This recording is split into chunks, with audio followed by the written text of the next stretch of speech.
Hello, I'm Guy Cook. This is the Guy R. Cook Report. I want to thank all the patrons that support the podcast. We're able now to have it be a written document, a video on YouTube, as well as the show notes that we're going to look at right now and talk about today.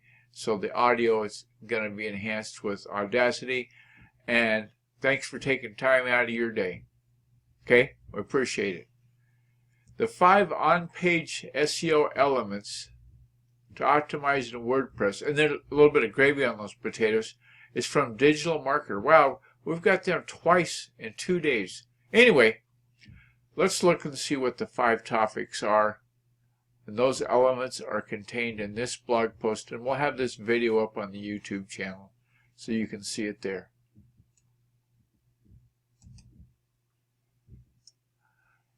Okay.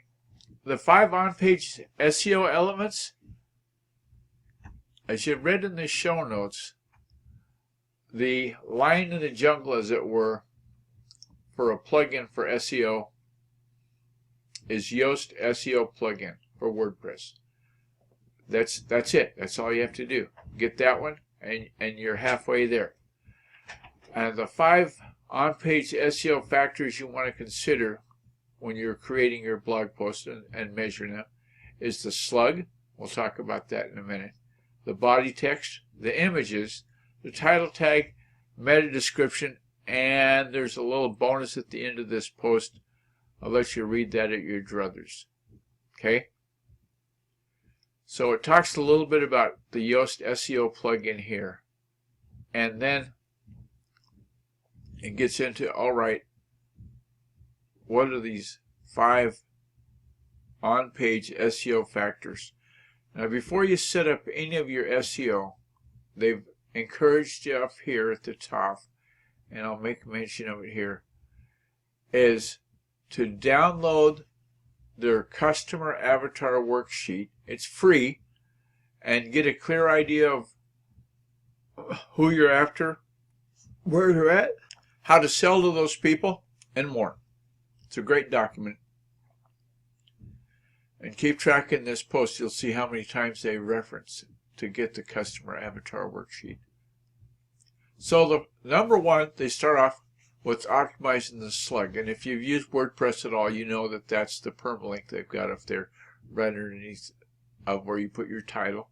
Okay? There's the first one that we're seeing. Well, actually, it's the second one.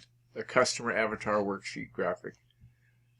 The on-page SEO factor number 2 is to optimize the body text. Now, you want your body text to be natural and have a flow to it, but you also want to use your keyword in there. So work on that, and there's some samples there they can give you to make it naturally fit within the body of your post, your blog. It's going to be much better for it. Optimizing the images. If you've got an image that's an apple, then say that it's an apple. Don't give it a gobbledygook bunch of numbers, .jpg, for people that are trying to figure out what that's about. Use the keyword in your alt tag, and if you're not sure what the image alt tag is, you can look that up on Google and they'll tell you. The factor that they list as number 4 is to optimize the title tag. Of course you're going to do that. That's old school SEO, but still it's in here as one of the 5 to do on page to make it rule. That's the earlier that you get the target keyword appears in the title tag, the more impact it will have on your SEO. And so make sure that your phrase that pays, I call it sometimes, and in this instance we'll see 5 on-page SEO elements. Make that into the title so that when the dust settles and the smoke clears, they're going, hey, this must be about on-page SEO, right? The meta description in the page is what appears in the search engine results, and that's that little blurb right below the title that you'll see when you do a search for your content. And remember, we've often written, if it isn't tested, it doesn't work. So do a search and see if your SEO is performing and giving you a bang for the buck.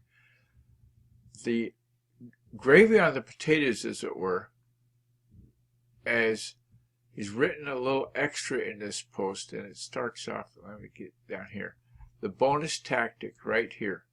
And I've highlighted it there in the text, but I haven't said it out loud to encourage you to go to the YouTube channel and see what that's about. Okay, so we've got the link in for this, 5 on-page SEO elements from digital marketers. And we'll go back to the show notes. Okay, we talked about which SEO plugin you want to have, and we said that's Yoast. What we didn't talk about is being a patron and the pledge of $1 a month. That's right, $1 a holler, as graphic right there on the sidebar. And in summary, with the Yoast plugin, there's some of the big things it does. It'll let you create a sitemap of your site. It'll verify Google Webmaster Tools, now known as the Google Search Console, but they still call it Webmaster Tools for some reason. Imagine that. Creates breadcrumb navigation. It'll let you edit your robots.txt file. Maybe you're not used to doing that, and it's built right into the plugin. And you can set up pages that are no index pages, like you don't want to index your disclaimer of some sort, or maybe it's the terms and conditions you don't need to be indexed, because it's once they get to the site, then they're going to read that if they need to. And did you notice in the notes the 3 different colors that the Get Your Worksheet buttons were? If you're looking at that customer avatar worksheet, we'll have the link there in the show notes. There it is right there. And you download it from Digital Marketer, and then you'll find out a little bit more about marketing digitally. I hope you've enjoyed this podcast episode, and I hope that you're able to get 5 on-page SEO elements that work for you. It's been a great day. I hope you enjoyed this episode. It's a wrap.